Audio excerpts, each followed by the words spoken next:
അങ്ങനെ ദേ ഞങ്ങൾ തൃശ്ശൂർക്ക് പോയിക്കൊണ്ടിരിക്കുമ്പോൾ ഒരു ഇളനീര് കട കണ്ടു. ഒന്നല്ല കുറേ കണ്ടു. പക്ഷേ ഞങ്ങളിവിടെ എത്തിയപ്പോൾ ചാടി ഇറങ്ങി.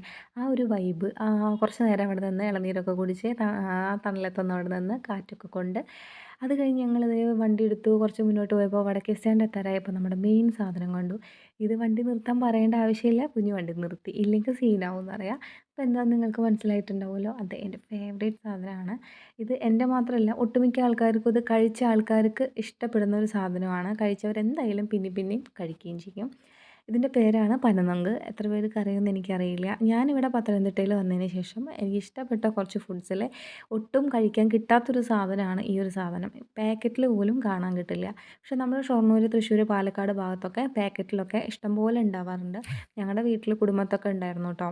അപ്പോൾ ഇതൊരു പ്രത്യേക ഒരു ടേസ്റ്റാണ്. അവിടെ പന ചെത്താൻ വരുന്ന ചേട്ടന്മാരൊക്കെ നമ്മുടെ വീട്ടിലിങ്ങനെ ചെത്തിയിട്ടിട്ട് നമ്മൾ തേങ്ങയൊക്കെ നമ്മൾ വെട്ടിയിടില്ല, അതുപോലെ ഇട്ട് തരും. അപ്പോൾ ഞങ്ങളങ്ങനെ ഒരുപാട് ഞങ്ങൾ കഴിച്ചിട്ടുണ്ട്. അപ്പോൾ ഭയങ്കര ഒരു നൊസ്റ്റാൾജിക് ഫീലായിരുന്നു.